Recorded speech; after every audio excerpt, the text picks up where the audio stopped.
everyone. Welcome to story time in the Seacliff Library. We've changed our venue a bit, and Oberon stayed home, but we have a wonderful cow with us. All right, and the cow, well, if she were to give us a clue, this would have been the clue. What do you think that's all about? It's about a princess, and the name of it is Princess Fidgety Feet. All right? Take that off. All right, so let's find out about Princess Fidgety Feet. It was morning in the royal household, and Princess Bridget was eating her cornflakes with her parents, the king and queen. What she really wanted to do was to go to the tower room and look out through the telescope. Princess Bridget liked that tower room because she could watch the children playing soccer out in the soccer field. The field was a long way from the castle, but looking through the telescope made everything seem closer. Princess Bridget secretly wanted to play soccer with the other children. She thought about it all the time, even when she had to do princessy things like dancing at the royal ball or waving to her loyal subjects or greeting important visitors, or perhaps watching an opera in the royal box. Every Thursday afternoon, her friend Ryan, the palace paper boy, would play soccer in the park. Princess Bridget always watched him through the telescope, and when Ryan kicked the ball, Princess Bridget imagined herself kicking the ball. When he scored a goal, she imagined scoring the goal too. When the soccer game ended, Princess Bridget waited for him. She knew he'd rush up to the tower room as soon as he finished delivering papers. Once he got there, Princess Bridget and Ryan would play a quick game of soccer. It wasn't a princessy thing to do, so they had to be very quiet and keep their game a secret. Little did they know that the king was in on the secret. He often climbed to the tower room to watch them play, but they never noticed. Back at the breakfast table, Princess Bridget ate her cornflakes and thought about the game that they had played yesterday. First, her left foot jerked, and then her right foot jerked. "Keep still," Bridget scolded the queen. "But my feet want to move," Princess Bridget told her mom. "They want to run and jump and hop and leap." "Well, I don't know. Everybody's starting to call you Princess Fidgety Feet." The king peered at his daughter. "I'll send for Miss Posy. Miss Posy will know what to do about fidgety feet."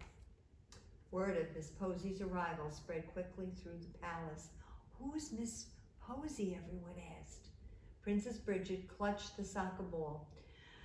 "She's the one that's going to ruin my life." "How's she going to do that?" Ryan asked. "She's going to stop my feet from fidgeting.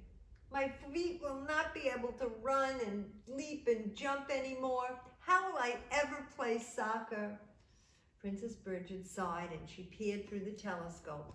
She didn't want to watch the children now playing soccer. Instead, she waited for Miss Posy to arrive. Miss Posy made her entrance just at tea time.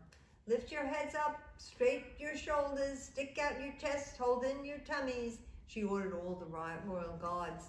"Bend your knees, my man," she told one of the servants. Next, she went into the kitchen as they were preparing cucumber sandwiches. "Those crusts don't look straight to me," she said. At tea time, Miss Posy taught Princess Bridget to sit up straight and keep her knees together and all those things.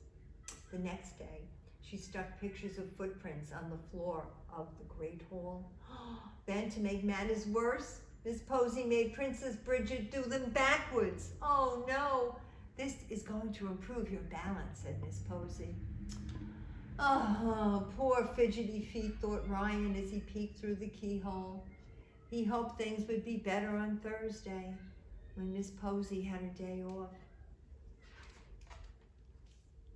By the time Thursday came, Princess Bridget was behaving, well, pretty well. She held her head up high and she walked just the way Miss Posy had taught her. "Oh, I wish I could play soccer," she said, "but I don't know. My feet have stopped wanting to run and jump.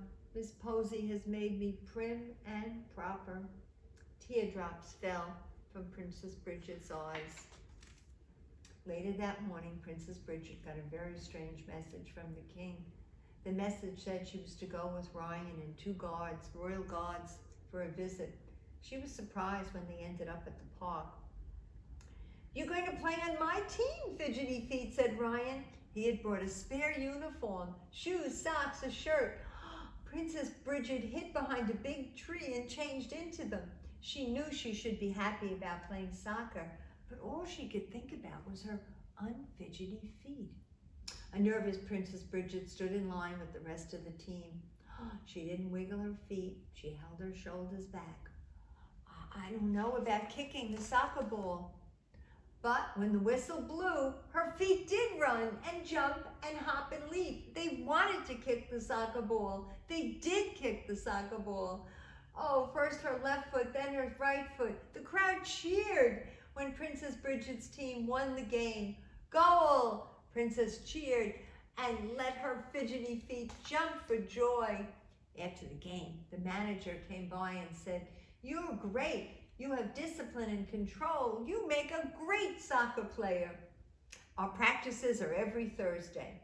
She grinned from ear to ear. "Oh, I'd love to be on the team." "It's a good thing Miss Posey has Thursdays off," Bridget said to Ryan. "I know she taught me to stop fidgeting, but I don't know. I think it's going to be a surprise." The next day, the king summoned in his daughter. "Bridget, how would you like to play on the top soccer team? Practice every Thursday." "I'd love to," said the princess. "Now," said the king, "I'd like you to meet your coach." Oh no, the coach was Miss Posey. "Miss Posey, are you ready for practice?" Princess Bridget asked Coach Posey. "I thought we'd do some drills.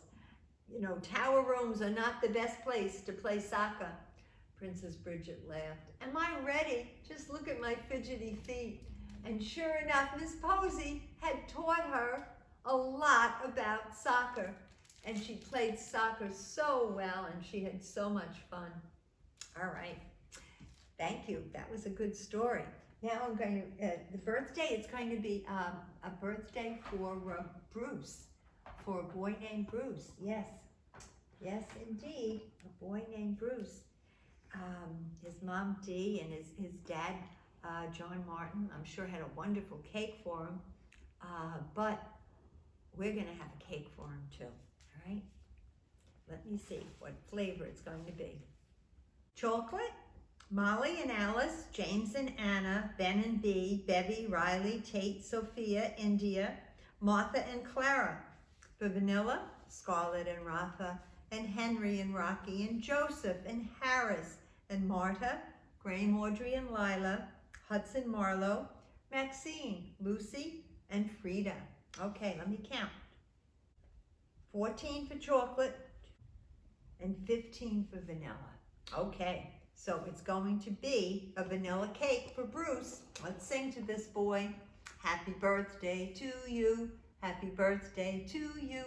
Happy birthday, dear Bruce. Happy birthday to you. All right. So tomorrow, let's see, is there a clue? Oh, yes, there is a clue. And the clue is a polar bear. Oh, a lovely polar bear. All right, so let's thank Cameraman Dan. Thank you, dear Cameraman Dan. And remember, we love you all very, very